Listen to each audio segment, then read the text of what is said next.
الو برجو. باشه بگو آماده باشن، به وقتش خودم با تماس میگیرم. خداحافظ.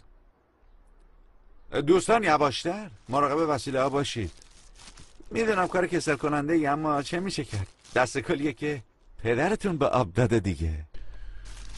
حاتم جواب نمیده داداش. مامانم هم زنگ میزنم در دسترس نیست، بعدن خودش زنگ میزنه. ای اما لطفاً بذارشون زمین، هر کی آوردتش بیرون خودش هم ببره تو.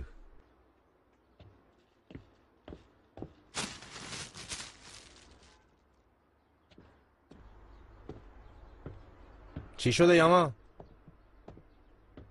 خیر باشه. میبینی که خسته نباشی.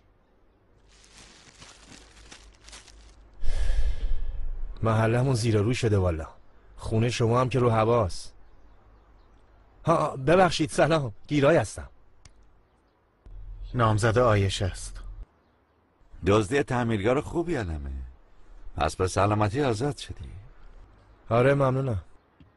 من هر چی زور میزنم فراموشش کنم، باز یکی یه جایی یادآوریش میکنه. بعدم فراموش میشه. خیر باشه. اسباب کشی چی شد؟ منصرف شدین؟ اینو از کجا آوردی؟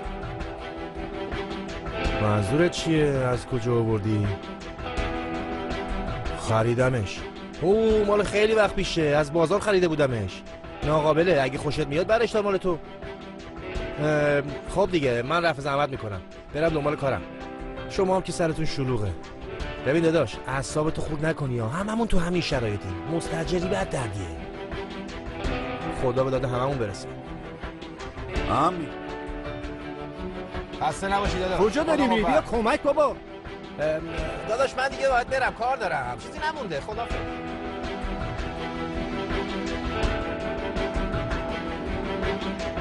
یواش یواش، خواهش می‌کنم.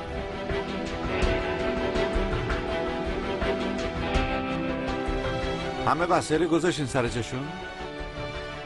همه چی تمومه یا ما؟ حل داداش تمومه. خوبه. حالا میخواید چی کار کنید؟ تا وقتی خونه ها رو خراب کنن همینجا میمونید؟ یه لحظه دارم به منشیم زنگ میزنم. الو برجو، کامیون آماده است؟ کارگرا چی؟ باشه بفرست بیان، منتظریم. خونه‌تون رو تخلیه میکنیم. یا منجان این موافقی وسایلتون رو بذاریم انباری خونه ما. باشه.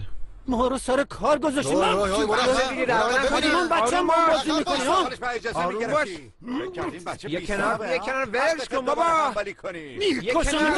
میکشمت. تا نرو بشین سر ولش کن. آروم باش.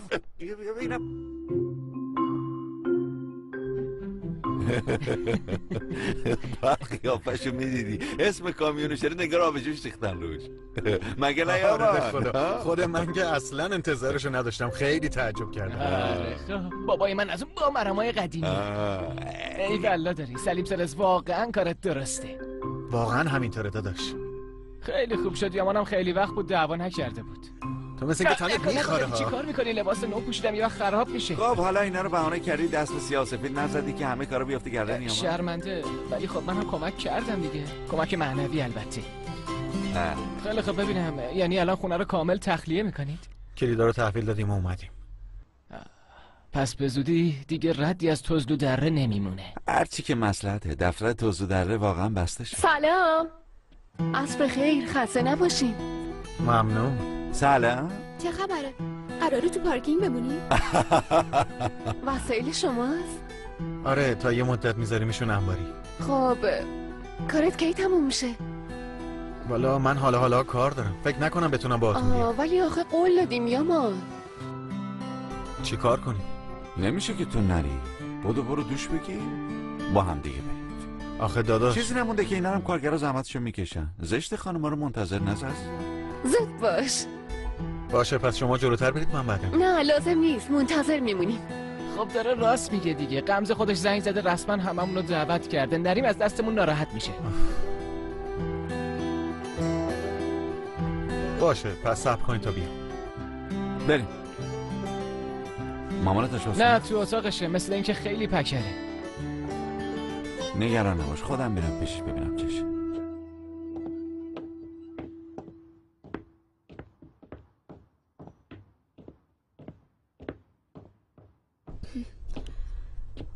غمزه واسه چی میخواد ایلول رو سورپرایز کنه؟ تولدش هم که نیست. مگه چیه؟ میخواد خوشحالش کنه. خیلی هم خوبه. به نظر من که کاری بی خودیه. ایلول که هر روز با ماست، چه معنی داره دعوت ای شه؟ بابا، خب خواسته دوستای صمیمی ایلول رو دعوت کنه که اون خوشحال شه. به هر حال میدونست اگه ایلول خبر داشته باشه قبول مولا نمیکنه. غمزه زن مهربونیه. نمیدونم ایلول چرا انقدر لجبازی میکنه، انگار عمدن نمیخواد دوستش داشته باشه. واقعا؟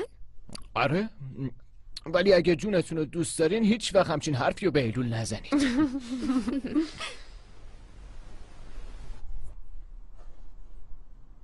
غمزه جان آخه چرا اینقدر زحمت میکشی؟ تو که میدونی آخرش تو ذوقت میخوره و دلت میشکنه. این بار خوشحال میشه، حالا میبینی. بی خود به خودت امید نده، بعدش بیشتر سرخورده میشی. این بار دیگه دلیلی نداره که خوشش نیاد. من دخترمو خوب میشناسم. اینو بهونه میکنه که چرا بیخبر از من چنین کاری کردی. از اون گذشته اون که هر روز بیرون با دوستاش غذا میخوره، چه لزومی داره حتما اینجا شام بخوره؟ مسئله غذا خوردن نیست عزیزم. من نمیخوام اون از این خونه فراری باشه. من میخوام اون اینجا احساس آرامش کنه. خواهش میکنم دخالت نکن. دخالت میکنم. آخرش این تویی که ناراحت میشی. ولی تو با این حرفات بیشتر منو ناراحت میکنی.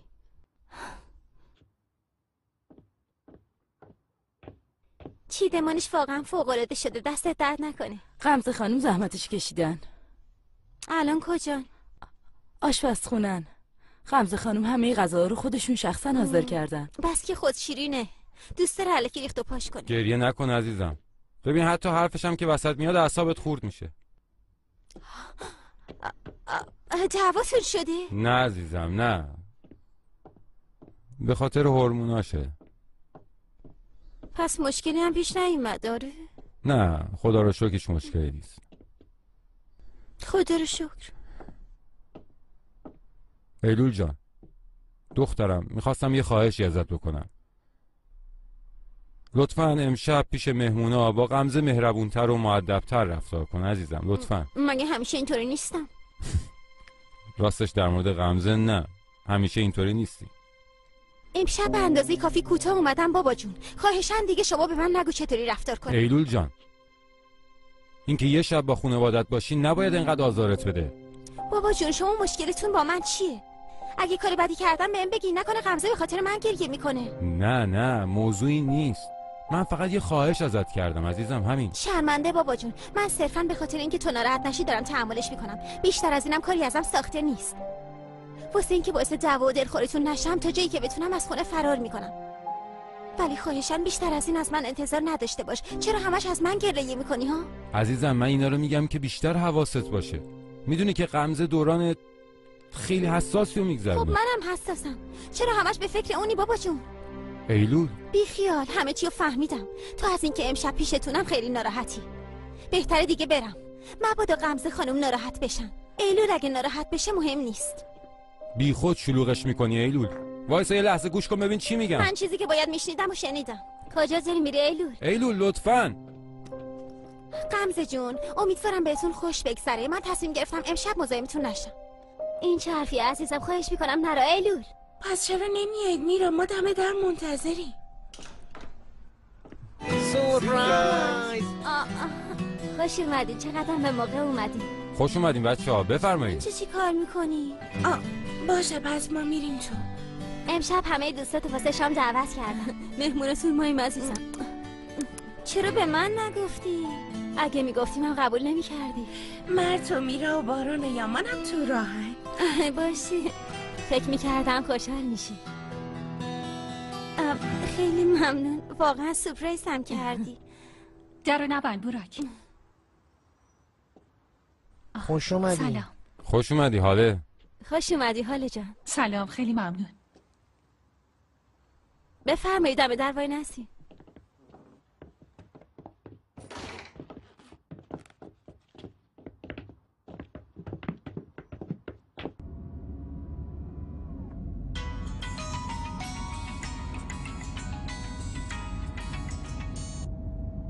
چرا جواب ندادی؟ شماره‌های ناشناسا جواب نمیدم. اوه نکنه یه طرفدار مخفی بوده. خیلی مخفی.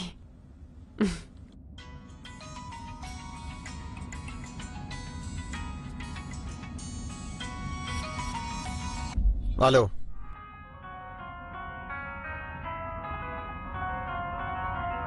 الو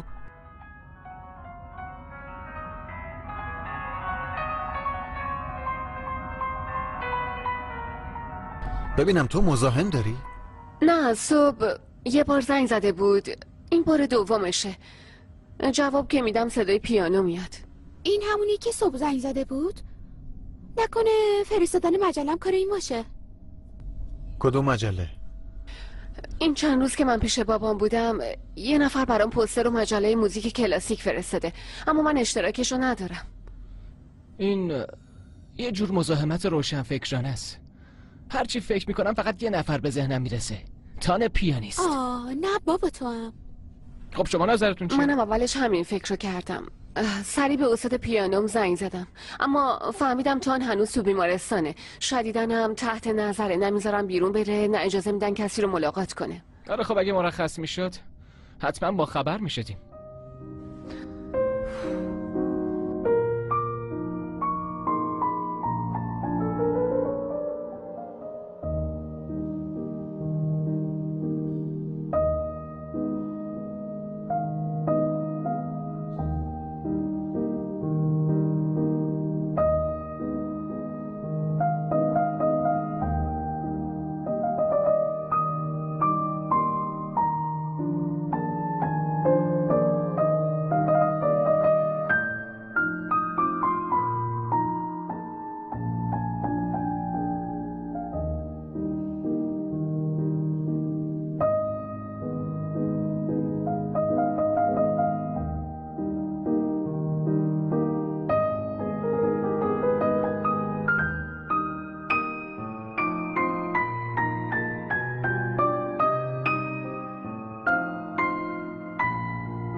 برای امروز کافیه.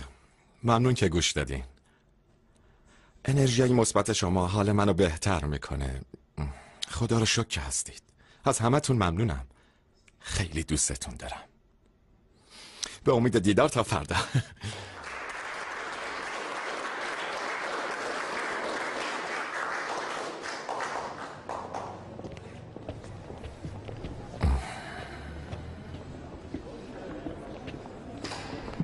تان بله مژده بده. چی شد قبول کردن؟ پزشک ارشد با برگزاری کنسرتت موافقت کرده، تا آخر این ماه انجام میشه. یعنی همه میتونم بیان؟ بله که میتونم، واسه یه روز همه درها بازه. تو محشر یاب جهاجر، خیلی دوستت دارم. ای جانم، منم دوستت دارم عزیزم. خب دیگه بهتره بری شامتو بخوری تا وقتی که شام تموم نشده باشه. بیا.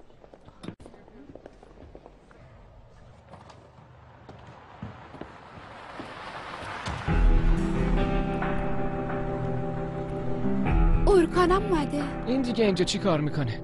من که اسمشو ننوشته بودم. تو که ناراحت نمیشی نه؟ نه بابا، واسه چی؟ اون باید ناراحت بشه.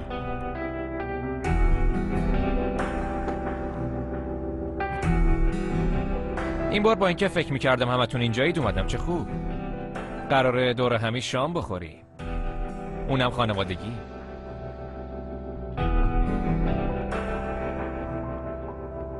خب دیگه شما برید تو، منم الان میام. کجا میخوای بری؟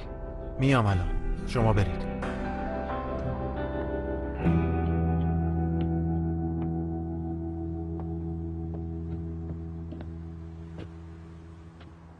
از اتفاقای محله خبر داری؟ شنیدم خونه رو تخلیه کردی. ماشاءالله این خبر رو زود به گوشت میرسه. چند بار بهت زنگ زدم، چرا جواب ندادی؟ منو میخواستی چه کار؟ مگه من اسباب کشتم؟ مزه نریز واسه من. چند ماه پول خونه رو ندادی؟ اساسا جلوی در بود. کرایه به من مربوط نیست. نوین کرایه رو دستی میداد به زن یوسف. من که میدونم داری دروغ میگی. مطمئنم تخلیه خونم کار خودت بوده. اگه یادت باشه شما بودید که منو از خونه انداختید بیرون. شما بودید که وسایل منو گذاشتید دم در. من دیگه با شما کاری ندارم، نه با خونتون. دفتر اونجا دیگه بسته شده واسه من. انشالله که همینطوره. اگه بفهمم چوبلای چرخ ما میکنی ها، روزگارتو سیاه میکنم. نه بابا، خیلی دور برداشتی. مراقب باش زمین نخوری پسر جون.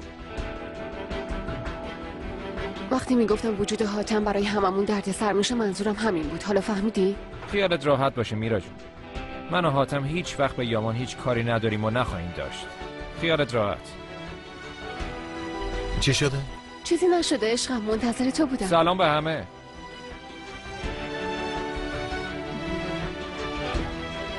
سلام. خوش اومدی آرکان. سلام. میرو باور کن من روحم خبر نداشت امشب کیا دعوت شدم. میدونی که این مهمونی و غمزه خانم ترتیب داده.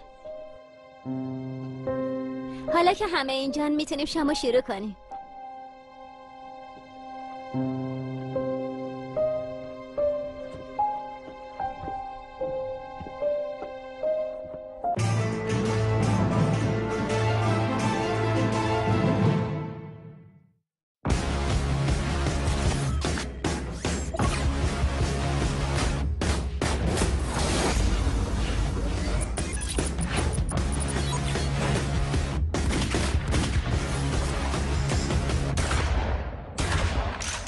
Well, then why don't you tell me what I want?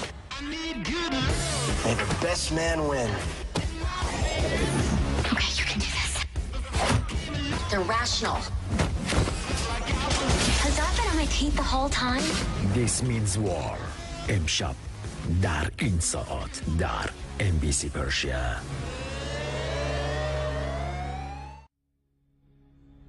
Sweet dreams are made of this. Who am I to disagree? Everybody's looking for something. رویاهای الیسا شنبه تا چهارشنبه در این ساعت در MBC Persia.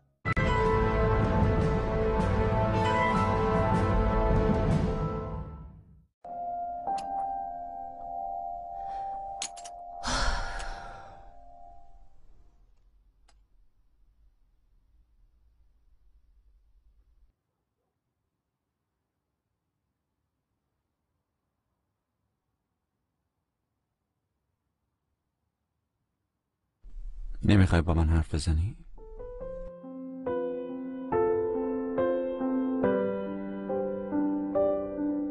با سکوتت ناراحتم میکنی؟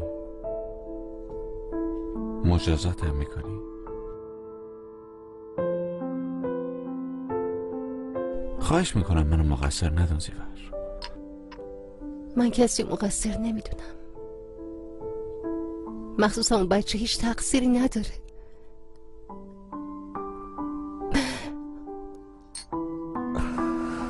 بیا به افتخارش بخوریم، به افتخار خواهر جدیدم.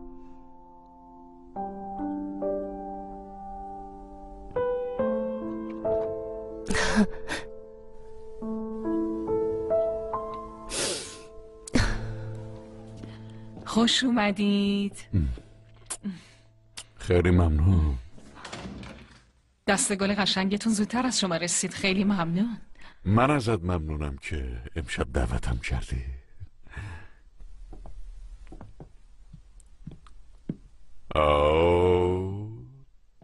یعنی همه این تشریفات فقط به خاطر من حاضر شده؟ عالیه. امروز واقعا به خاطر شما خیلی وسواس به خرج دادم، خواستم خوشحالتون کنم. خیلی زحمت کشیدی. فقط ببخشید که نمیتونم قبل از غذا براتون نوشیدنی سرو کنم، چون برای سلامتیتون اصلا خوب نیست. سعود جون، خواهشم مریضی رو بروم نیار. نه البته دلیلش فقط این نیست. گفتم شاید امشب دوست نداشته باشید مست کنید. من به محض دیدن تو مست شدم، دیگه نیازی به شراب نیست. خیلی لطف دارید. بفرمایید.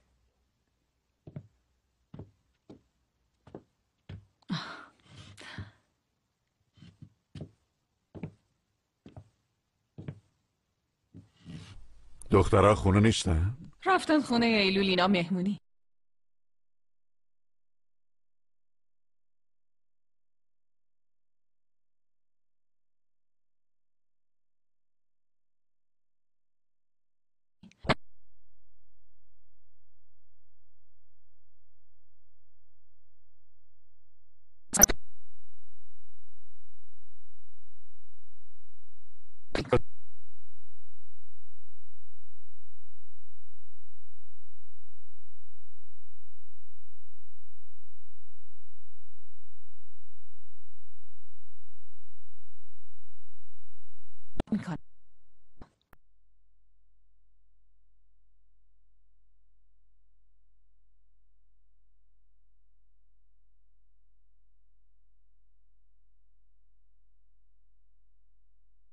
مامان جونی من از این ناراحته که یه خواهر کوچیک‌تر میاد و خودش حسابی تو دل بابا بزرگ جا میکنه. مرد لطفاً.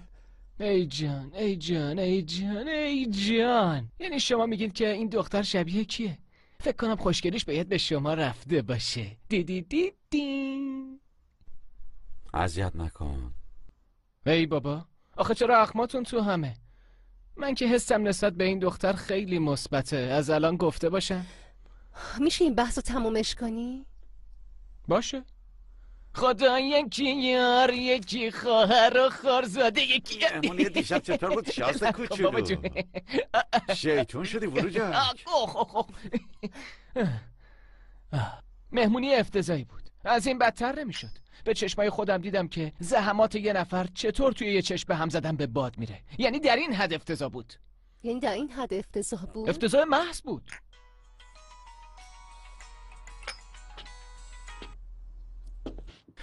بله بله مال منه. جدا؟ جدا؟ متوجه شدم. باشه فردا خودم حلش میکنم. ممنونم برجه. یامان داداش اینو ببین. چی شده؟ یه نفر میخواد میرا رو اذیت کنه. چی؟ دیروز یه مجله واسه میرا فرستادن. توشم پیغام گذاشتن که میام با خودم میبرمت عشقم. حتما کار خودشه. کی؟ تان. ولی اون که تحت نظره چطور میتونم چی کاری بکنه؟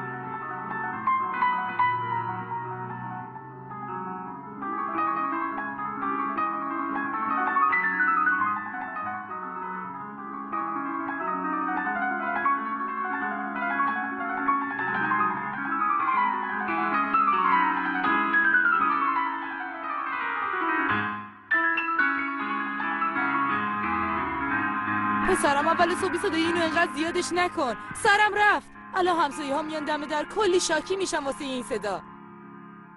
پس خواهش میکنم قراره امروز جورش کن مامان. همه درسامو خوندم. به داداشتان قول دادم جمعه برم پیشش. نمیشه پسرم. من که نمیتونم خودم رو توی درد سر بندازم. تازه امروز روز ملاقات مریضاست. تیمارستان پر از آدمه. نمیذارن تن از اتاقش در بیاد. مامان تو میتونی. یه کاریش بکن دیگه. خواهش میکنم من امروز حتما باید برم اونجا. خودت که میدونی. اصرار نکن پسرم. وقتی میگم نمیشه یعنی نمیشه دیگه. مامان همچین فرصتی چند بار واسه آدم پیش میاد. بدون اینکه شهریه بدن دارم پیانو یاد میگیرم. چی میشه تو کمکم کنی؟ پسرم میدونی که من امروز مرخصی گرفتم. اگه برم اونجا شک میکنن میگم واسه چی اومدم اونجا. تو هم میخوای پیانو یاد بگیری اون وقت من تو درد سر میافتم. مامان جون اگه تو بخوای میتونی حلش کنی. تو رو خدا به خاطر من. تازه ما که کار بدی نمیکنیم. باشه. عصری اگه شد با هم دیگه میریم. یه دونه مامان خوشگلم.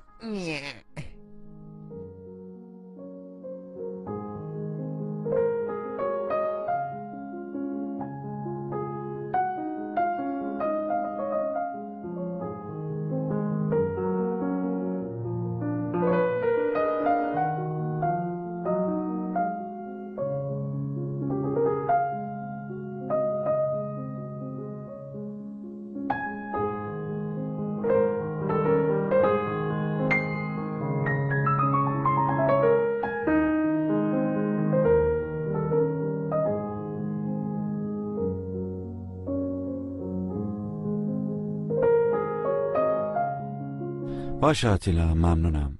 من درخواست رو میفرستم دادگاه تا هم کارهای لازم رو انجام بده. یه پرسجویی بکنیم ببینیم کی پشت این ماجراست. باشه فهمیدم. ممنونم. نگران نباش، خطری تهدیدت نمیکنه. انشالله که همینطوره. اگه مسخره بازی این دفعه هم زیر سر حاله باشه خواهشم بندازش زندان بابا. تا مطمئن نشدی به کسی تهمت نزن. پدرت راست میگه مرد، شاید هم واقعا یه شوخی مسخره باشه. آره ولی برای اطمینانم که شده بهتر حواسمون رو جمع کنیم. از این به بعد تنهایی جایی نمیری باشه؟ عزیز دلم تا وقتی تو پیشمی من نگران هیچی نیستم. امروز برنامه خاصی داری؟ آره میخوام یه سر برم رستوران پیش بابام. خیلی وقت بهش سر نزدم، ازم گلایه میکنه. باشه منم باهات میام. داداش کاری با من نداری؟ نه یامان جون تو هم امروز تعطیلی. فقط من یه خبری برات دارم. داداشت فردا آزاد میشه.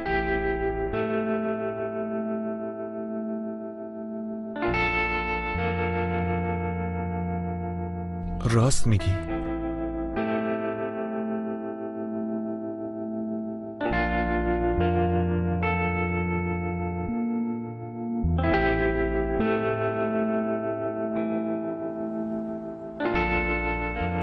از فردا یه داستان تازه شروع میشه.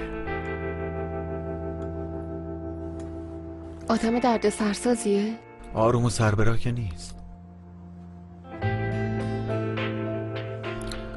البته از اینکه آزاد میشه خوشحالم، اما کنان طرز فکرش کلا یه جور دیگه است. وقتی با هم بودیم هم خیلی اختلاف نظر داشتیم، ولی از وقتی که افتاد زندان دیگه کاملا به این نتیجه رسیدم. الانم که نه خونه‌ای هست و نه سرپناهی. نمیدونم چطوری باید ادامه بدیم.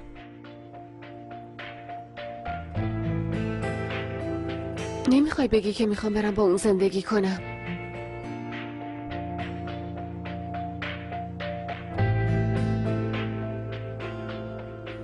اون یه آدم عاقل و بالغ یامان، میتونه از خودش مراقبت کنه. تو که مسئول زندگی اون نیستی.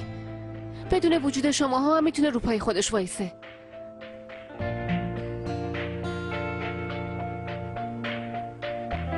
لطفاً خواهش میکنم دیگه حرف رفتن رو نزن.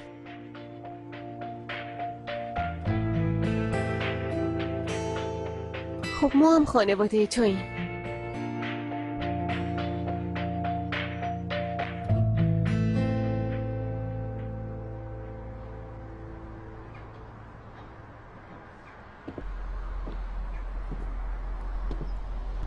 انتظار خیلی سخته مگه نه؟ اگه اوضاع طور دیگه ای بود شاید الان به جای کنان من از اون تو در می اومدم. خدا رو شکر که اینطور نیست. نمیدونم. اگه طور دیگه ای بود حتما خیلی سخت میشد. کنان چند ماه اون توه، به نظر روش تاثیر گذاشته؟ نمیدونم، بعد ببینیم.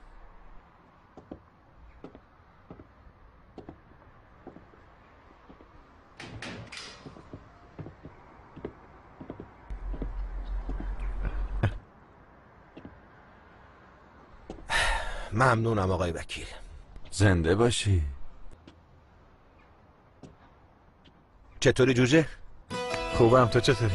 میخواستی چطور باشم؟ آزاد شدم پسر، چی از این بهتر؟ بالاخره آزاد شدم. امیدوارم این مدت که اون تو بودی چیزای خوبی یاد گرفته باشی. خیلی چیزا یاد گرفتم وکیل. خیلی چیزا یاد گرفتم. خیلی چیزا دیگه آزاد شدم. دلم میخواد فقط بدوم. ایول کنان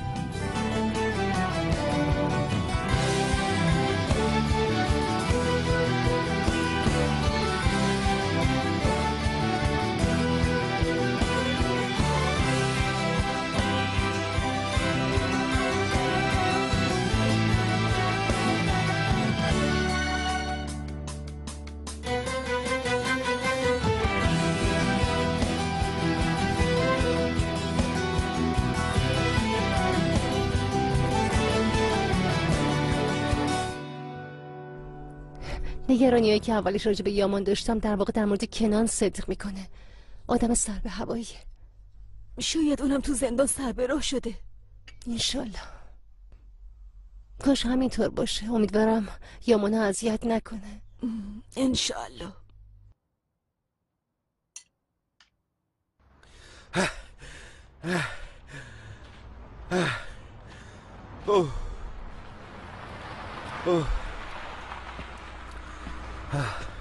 بیا سوار شو بریم دیگه.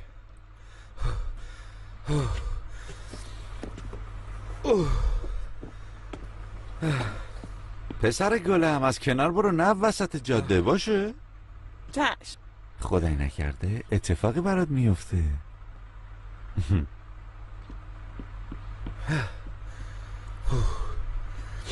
یالا سوار شو بریم. بپر عقب.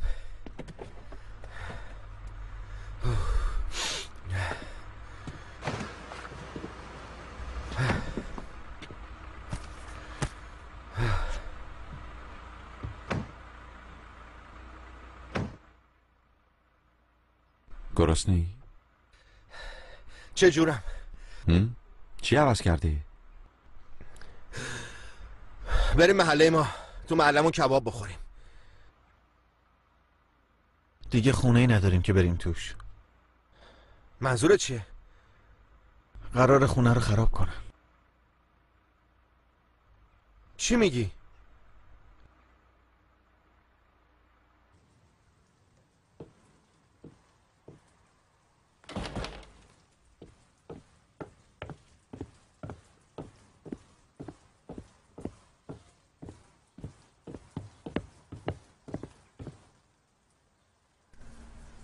آدا؟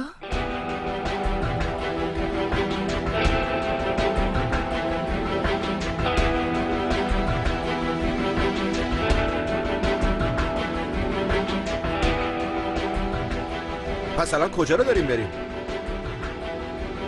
میریم خونه ما. قرار منم پیش شما باشم؟